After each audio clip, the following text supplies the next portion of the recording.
Feel the heartbeat. There's only one.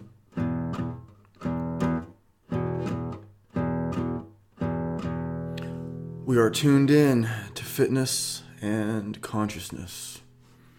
When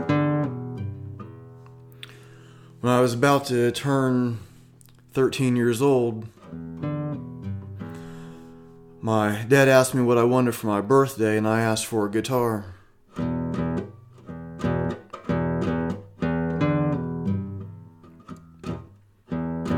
So the next day, we hopped in the Camaro and picked out a new guitar.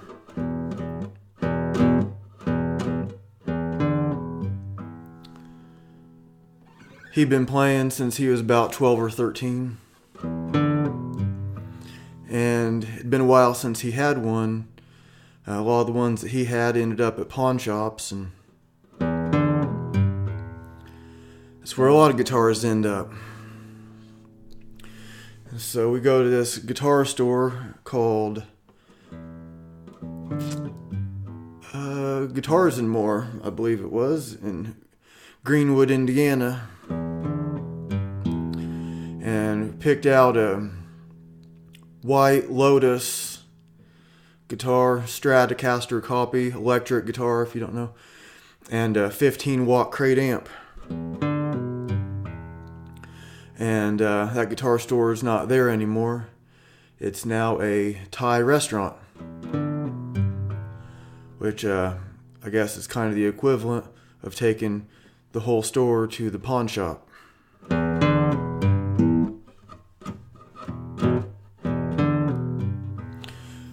So I believe he just put a down payment on it that day, and we went back the next weekend to pick it up. And we get it home, and he plugs it in and starts playing. And a few minutes later, see, we lived in this duplex, and a few minutes later, we hear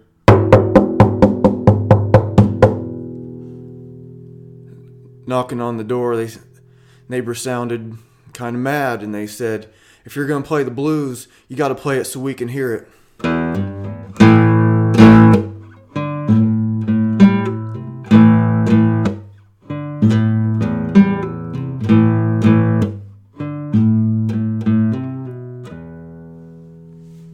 Turned out that the wife knew Stevie Ray Vaughan, and the husband was a drummer. And we went over to their place and watched some old videos of him playing. Knew the heartbeat.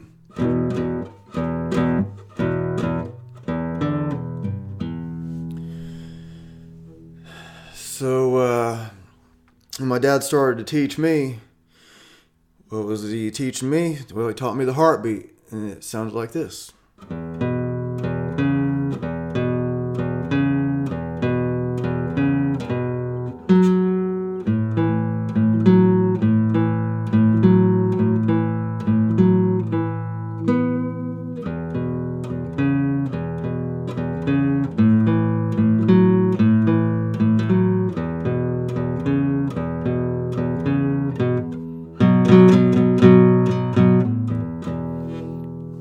It was like that, and my buddy lived right across from us. And see, my dad lived out in the country. It was in Fairland, Indiana, and it was really small. It was like country town, and it lived up this steep gravel drive. There was a couple duplexes and a house, and my buddy his dad lived in that house. And we'd play guitar, and we'd ask my dad sometimes,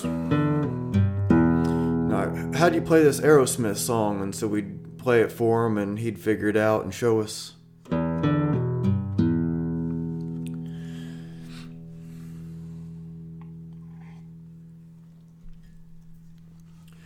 And I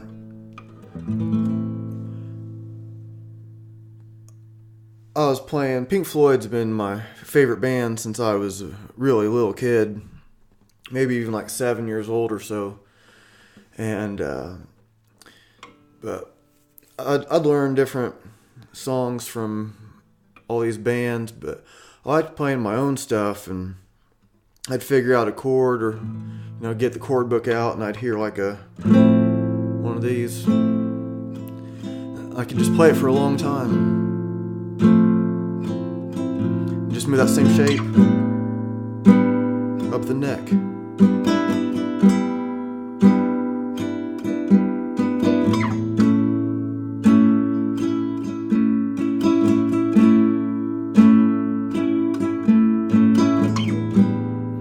And stuff like that, and I'd throw in all kinds of sounds and stuff. I'll learn all these chords and shapes, and I saw this guitar as this vehicle to take our consciousness somewhere.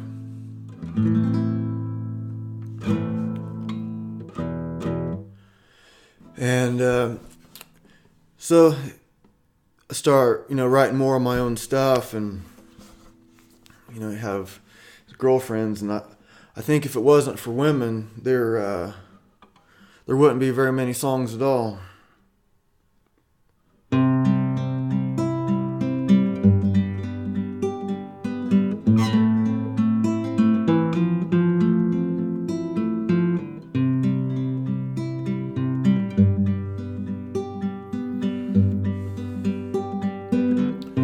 Lay your head on my shoulder, I will sing your lullaby, sing you off to sweet dreamland of rainbows, butterflies, and me, your badass boyfriend.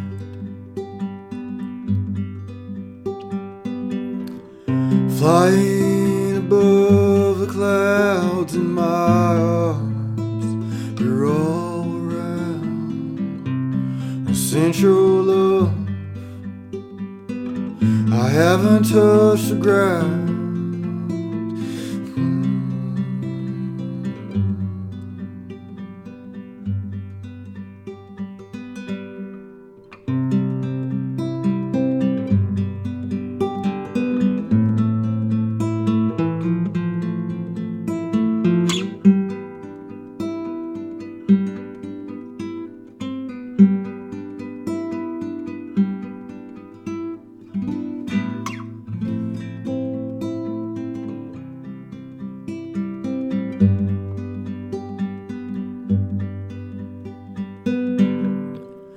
Now you're sound asleep, my arms tingling numb. I won't move, I don't care, as long as I can feel you breathe and still smell your hair.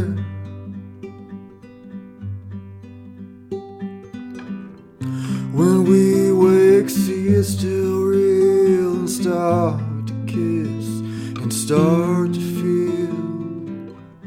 I never wanna leave this bed, your morning eyes, my foggy head.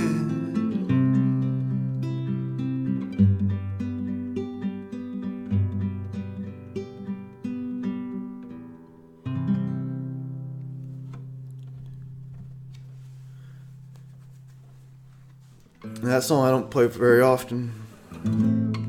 I wrote that several years ago. It was for a woman that I was with. We were together for 2 years. We lived together. And we broke up, and peaceful breakup.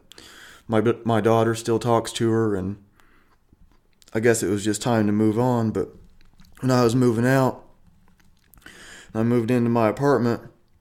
I'm thinking, okay, well, what am I supposed to do with that song? Am I, maybe just never supposed to play it again, or what? Or maybe I should just changed the music around, and I used that same the same guitar part, and I kind of played Purple Rain to it, but it wasn't Purple Rain. Yeah. And I thought, well, Eric Clapton still does Layla, still plays Layla. And so I was like, I guess it's cool to keep playing that song. It's mine. It's hers. It used to be hers. I took it back. And so what gave me the idea for this show, I've been thinking about playing guitar on the show for a while, and I like to read song lyrics on the show. I read poems from, like, real ancient poems sometimes, and sometimes ones that aren't so ancient. I like reading a lot of the Grateful Dead lyrics. Robert Hunter, man, I think you could compare him to, not that it's cool to compare people, but I think he's up there with the greatest poets of all time, the greatest writers, and I just love the way he writes. And I don't know if I'll read any of his stuff on this show or not. We'll just see how it goes. I hope it sounds right with the guitar and singing and talking. I actually recorded some earlier. I was trying to do the way I normally do my videos for the podcast, but it was like it wouldn't sound right. So I don't know if it's the program I normally use for the show or what, but anyways, I figured I'd do it just in audio only. It'd been a long time since I've done just an audio only, but most people just are listening on audio, so usually always, sometimes always. Well, a few nights ago, I had a dream. My dad singing the song Hallelujah. And my dad died in 2005. And,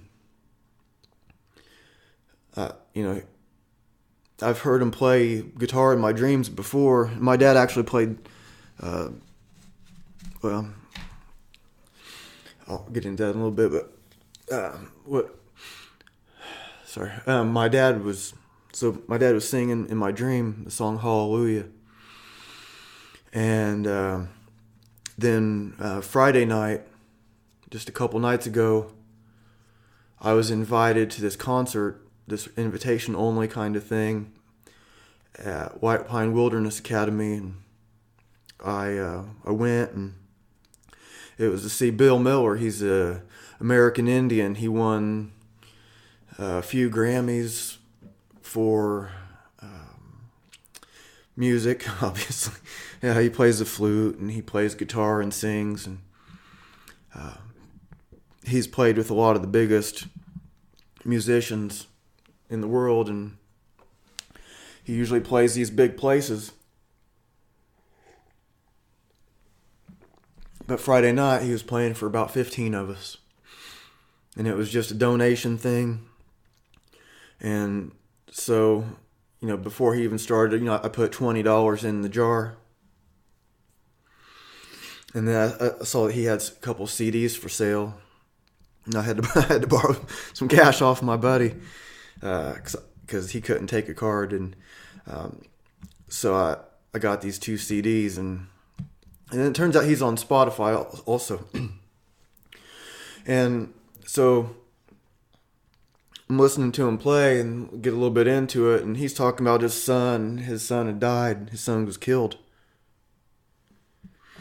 And he was, American Indian, growing up in Wisconsin in the 60s, and he was experiencing a lot of real racism and getting spit on, and he was getting bussed. He lived on the reservation. He was getting taken to these white schools and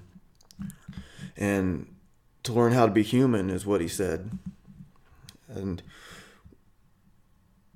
even like the principals and teachers were saying, now, it's okay if you're here, but stay away from the white women.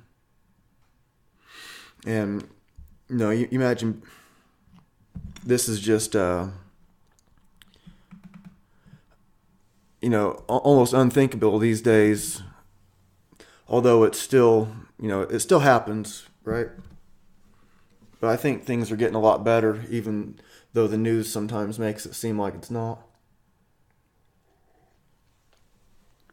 There are forces out there that are trying to divide us, but there's only one heartbeat. So Bill, he gets to playing, and he's playing some blues. And then he starts talking about the song Hallelujah. And my lips started to quivering, and I was barely hanging in there, and he started to sing Hallelujah. And I've never heard anybody sing it live before, and I guess you could say I heard my dad sing it dead. My dad died in 2005. I think I mentioned that. And then so I hear him sing it in my dream, just a couple nights before I hear Bill sing it live. It was powerful. It was really something. And,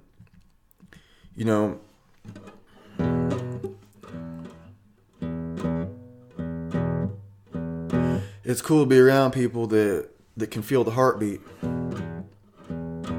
and know that there's only one. Sometimes it's fast, sometimes it's slow, and sometimes it seems like it stops. Depending on what we have going on, sometimes it seems like it just stops.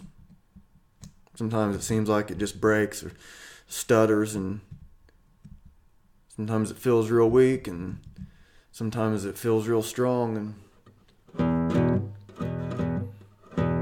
but there's only one, you see. This guitar that I'm playing is 1969 Martin Classical. And what happened, I got it in, I think it was 2003. I don't know exactly. I know that my dad played it, and I know he died in 2005. So I imagine I got this guitar like 2003, 2004 at the latest, I think. And what had happened, like before that, I had this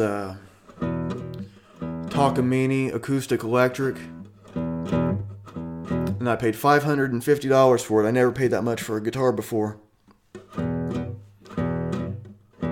Had a single cutaway, cedar top. It was nice. And I had to take it to the pawn shop to make my rent. And so then about a month later, so whenever I was able to catch up, and I had seen a clip on PBS, public radio, or public television rather, and it was of Andre Segovia, and he was playing guitar. And I was able to say, whoa, that's why the guitar is designed the way it is. That's why it is the way it is. And I knew that I wanted to get a classical guitar, and there was this guitar store, Mars, and they had these low-end classical guitars for, about $150, $170, $80, whatever it was. And they were played pretty decent. They sounded pretty good. And one day I woke up real fast, and I just started getting ready, and I was in a big hurry to get out the door and go get one of these guitars.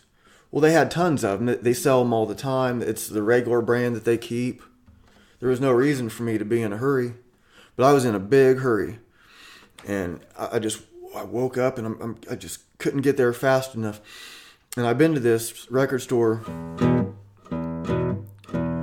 many, many times. I've been there 100 times. I know the area extremely well. It's right by the mall. It's Castleton Mall, but I made a wrong turn. Like I was going to go to this other guitar store. And it was by the mall too, but it's like, oh man, I went the wrong way. And then so I go, turn around, get back going the right way. And I go inside, and I go to the acoustic room, and I open the door, and the first thing I saw right in front and center, was this old Martin guitar. And I grabbed it by the neck and I held it up in front of me, and I was like, whoa. And I'm looking at the price tag and it said like $240. I've never seen a Martin guitar for $240. And I was like, is it missing a zero? Am I reading this wrong? Is it not really a Martin? What's going on here? And it's the same kind that Willie Nelson plays. And wouldn't you know, Willie Nelson was on the radio.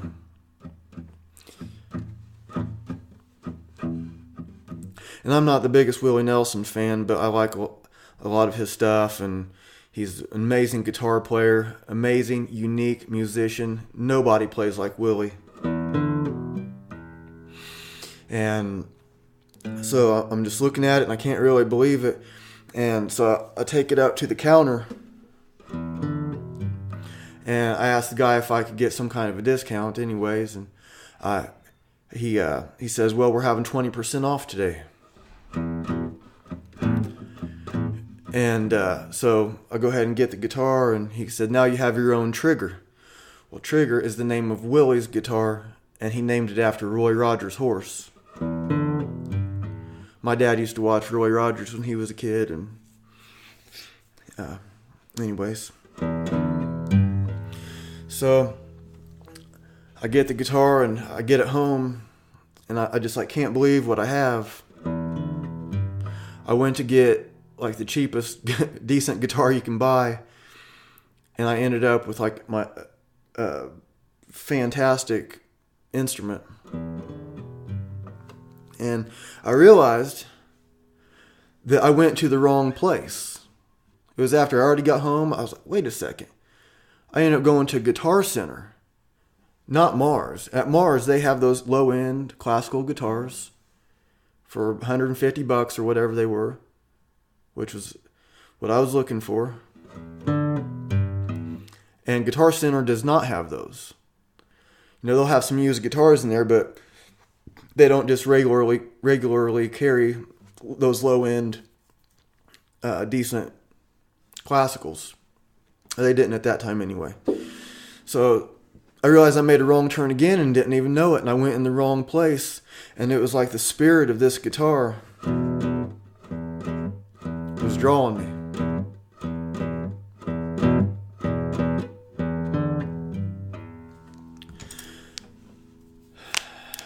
It was like I was just drawn to its heartbeat, and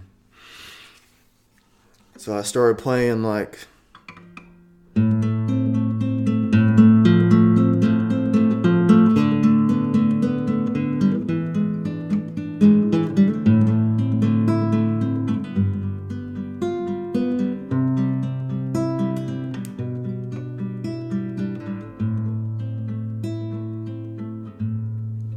stuff like that, and learning these different Spanish classical pieces and writing more on my own. You know, sometimes write these songs, like I was talking about that one that I wrote earlier. And, you know, some of these older ones, I don't even know who I wrote it to, but I think this one I wrote to, like, something I wish was happening.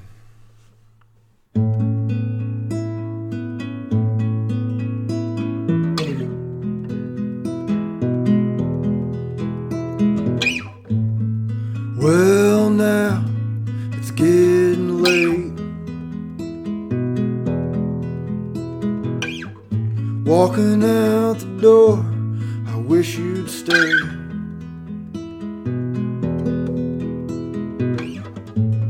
You always leave me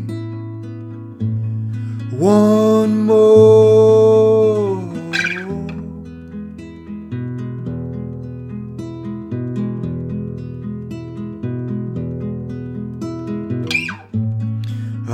can't sleep, you're on my mind. I'll go through pages of these scribble lines. Still I don't have the words to say.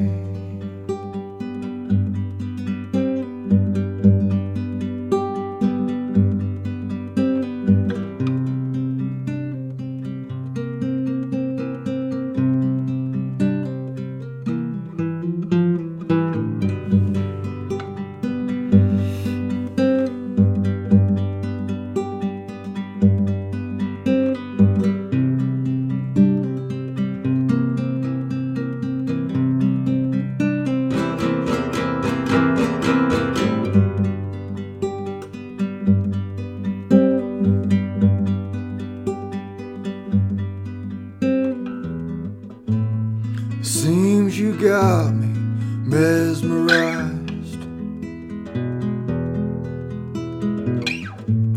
I see your heart shine through your eyes.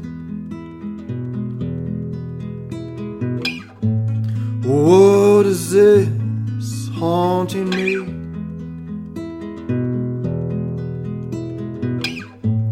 Is it the past? Oh, or what may be?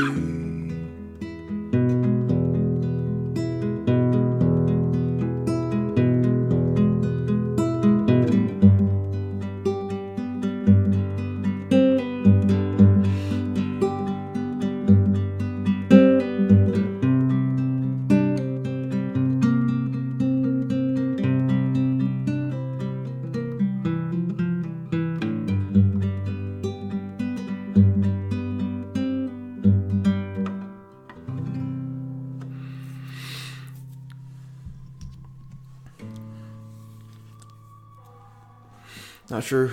That was an old one. I don't know how long ago I wrote that. It might have been like 20 years ago.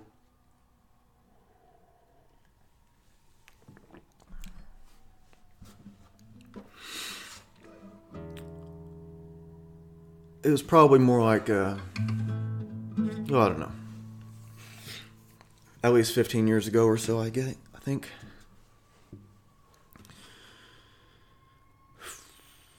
Yeah, probably closer to 20. Anyways. So what I was thinking was,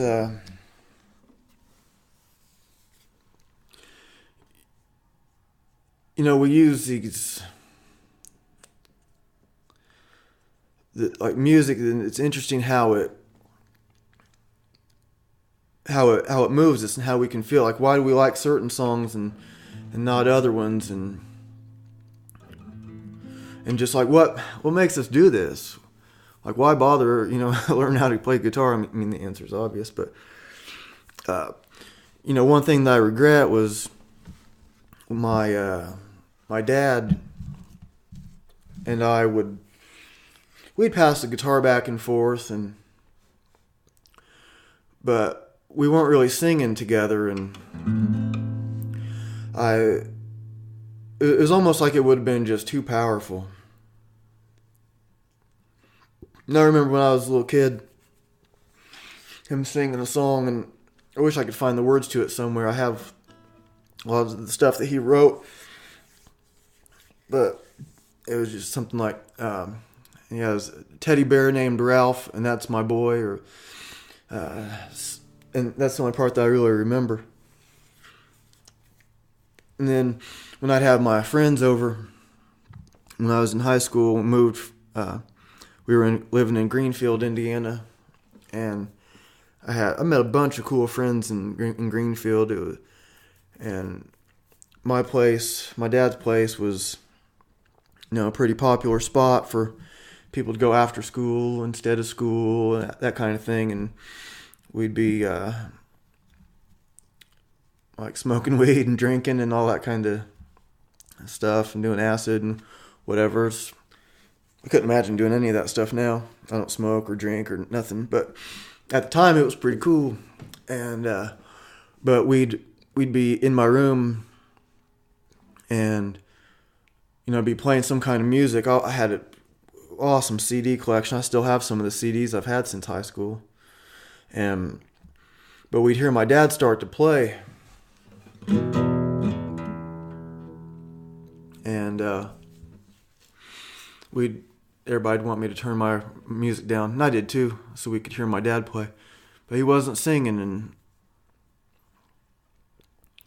it'd be a lot cooler if he was. I don't know why, but later on, after he found out he had the cancer, especially, he started recording a bunch of music. And one thing that I wish I could go back and do was like to get him some like studio time, or like find some way for him to record his music that sounded really good. He was using like one of these $20, $25 Walmart boom boxes, hit play and record at the same time, and he was playing some cheap guitar from a pawn shop, but damn, it was good. It was so good. And he could play, he could sing really well. He sounded kind of like Elvis. He sounded a lot like Elvis sometimes, and it wasn't like he was trying to do an impersonation. It's just how he was. And he'd sing Elvis songs, and sometimes I'd be listening to these CDs, and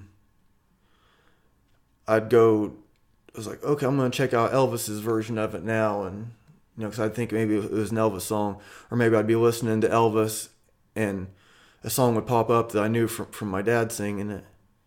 I'm like, oh, actually, my dad's is better. My dad's is a cooler version than Elvis's. I might be slightly biased, but I'm pretty sure that's just a fact. It's just, opinion fact. Yeah.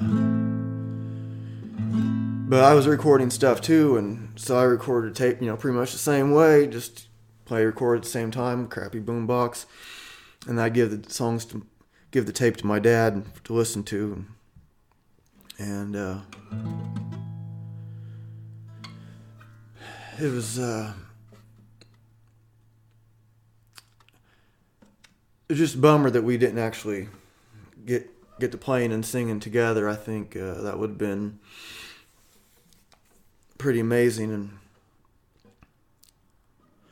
so when I heard Bill Miller Friday night, today is Sunday. It's Sunday night. Then I was listening to his stories, and about like he had like two people tell him, I believe in you. One of them was Mark Knopfler, if you don't know who that is, super famous musician, and I forget who he said the other one was, but it made a difference in his life, because when he was in high school, going to, like the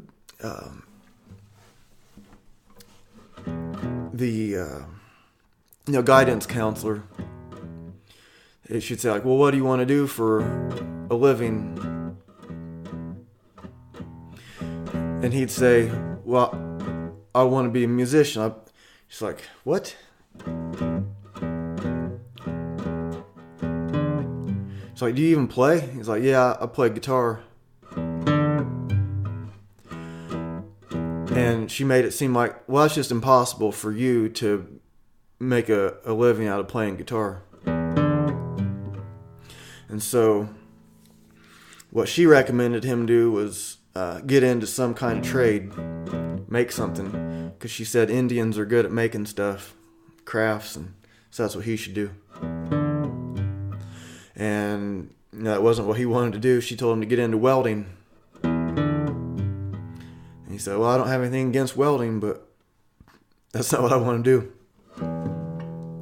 So, he goes on and to win a few Grammys. And one thing I always try to let my kids know is they can do anything. You can do anything. And my whole thing, whether I'm working with the kids at my classes, and well, actually I quit teaching those classes, took a hiatus from teaching classes like that. I'm still working with people one-on-one, strength and conditioning, and for online training too. But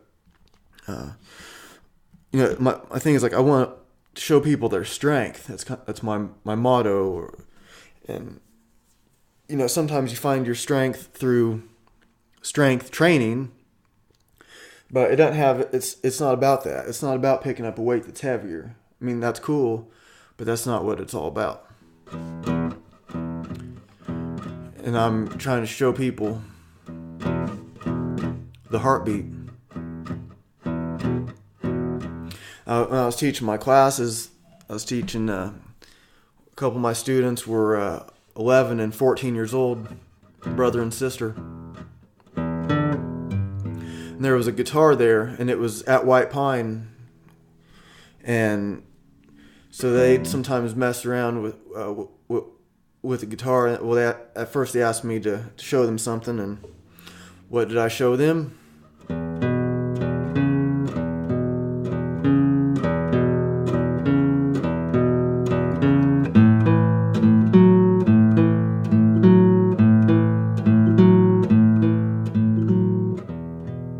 Heartbeat.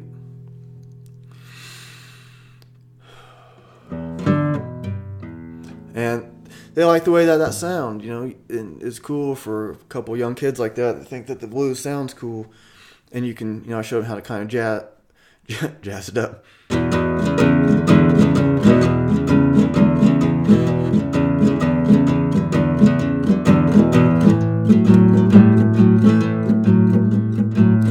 That kind of thing where it's kind of the same thing over and over, but same but different. I hope this sounds decent with me playing and singing. I think I mentioned at the beginning, but this is how I recorded my first podcast using Audacity. But since I started doing video, I was using Zoom meeting. But when I was trying out some music and singing at the same time, it wasn't sounding very good using Zoom. So I was like trying to figure out, well, is it my computer? I know I have a pretty good microphone that's supposed to be, like the best USB plug-in microphone that you can get, and so one of my goals now, my next steps are to be able to figure this video out, and I'm going to make a music channel on YouTube, Patreon, and Twitch, and aside from the podcast. And with the podcast, I always thought it'd be cool to every once in a while play a song, just like sometimes I'm reading lyrics.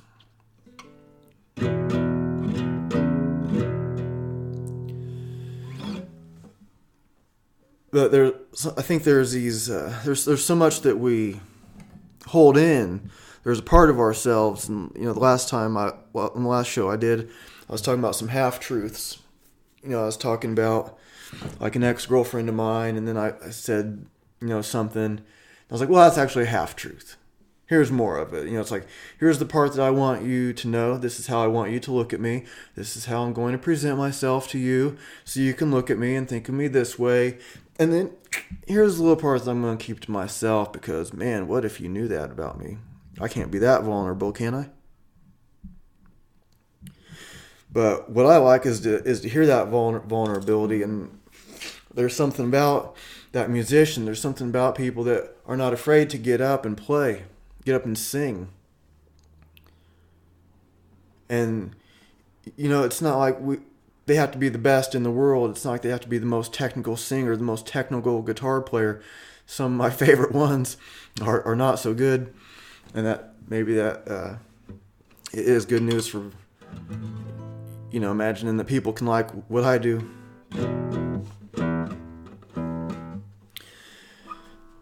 So I think I'm just going to try to, let more and more of my stuff out. And, it's kind of weird playing a song that was, that I wrote for my ex-girlfriend. But, and I don't have a girlfriend right now, but if I did, I probably wouldn't play it in front of her. But, it's interesting, like, where we get these songs from, because it was like, nobody else wrote that song. 7 billion people in the world. I'm the only one that wrote it.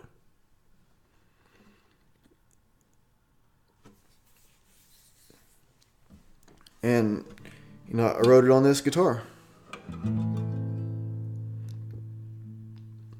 So I think, it's not really even fair. Like, what I've kind of done before is I'll put my guitar down and maybe I won't pick it up for months, weeks, months.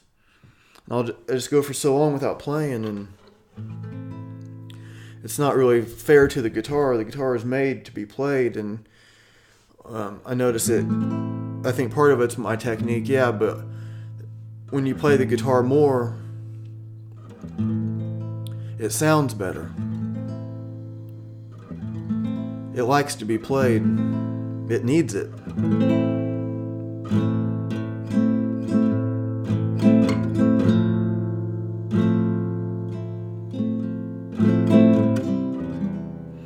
And at that moment I was playing the nylon strings with the pick. Not supposed to do that, but I'm pretty good at not scratching it up. So I think in the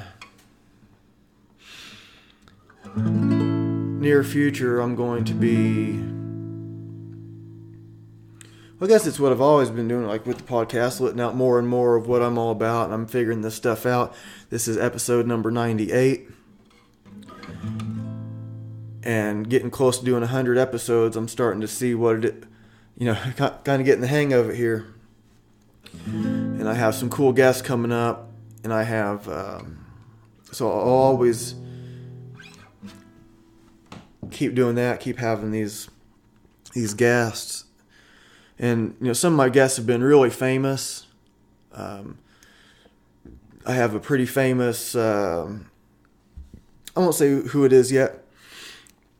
I'll say he's a really famous trainer, holds a ton of world records, and he's going to be coming on the show, and I imagine that'll be pretty soon. I have somebody that's coming on. Well, I'm meeting with her next week to talk, but she's not famous.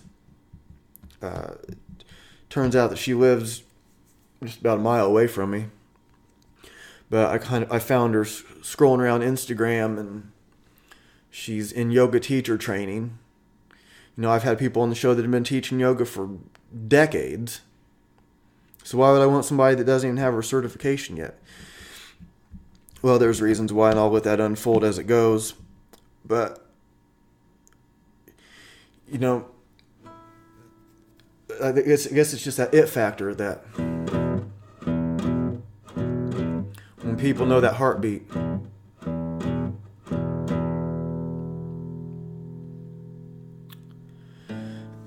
I think I'm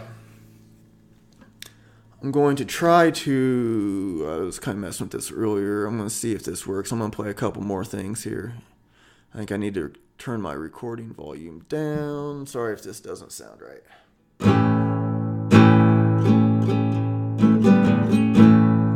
It looks like that might sound right. I'm looking at the graph here. Standing out in the pouring rain, waiting to see you again. Long hours pass, you still don't show. Rather know I'll be lonesome than give my hopes up anymore.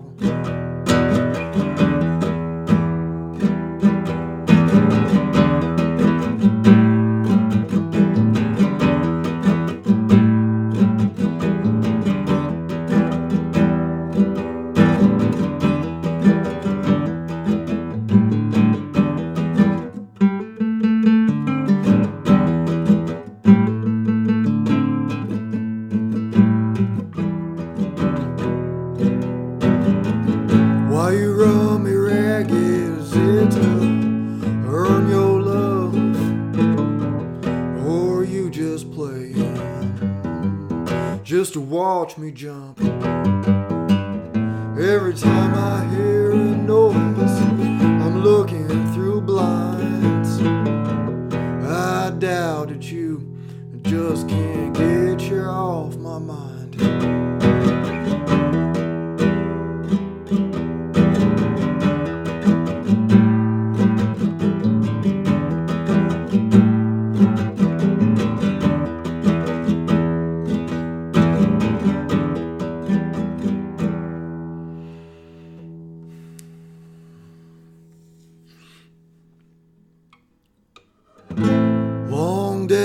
highway, a long way from home.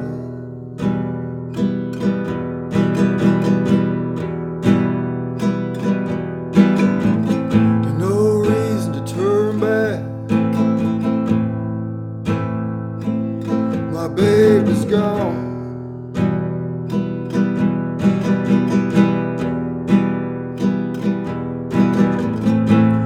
Quiet mind will see what's going on.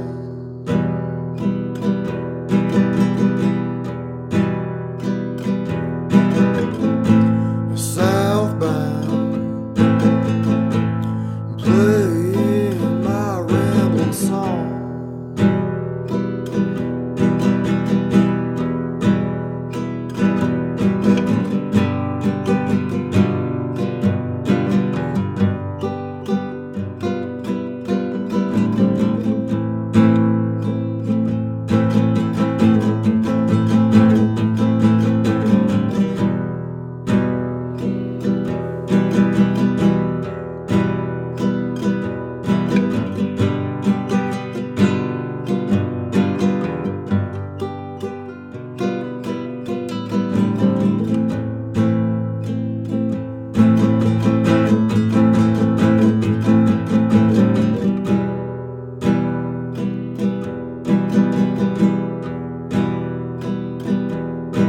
And mercy, mercy, mercy, mercy me.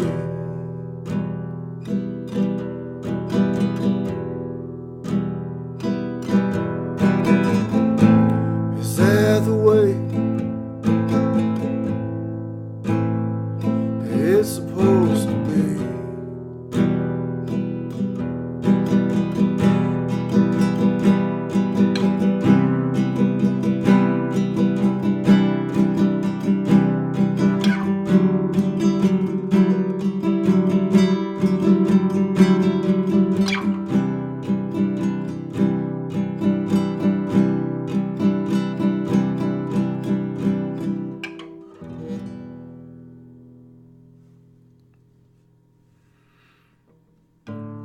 I wrote that one when I was a teenager, and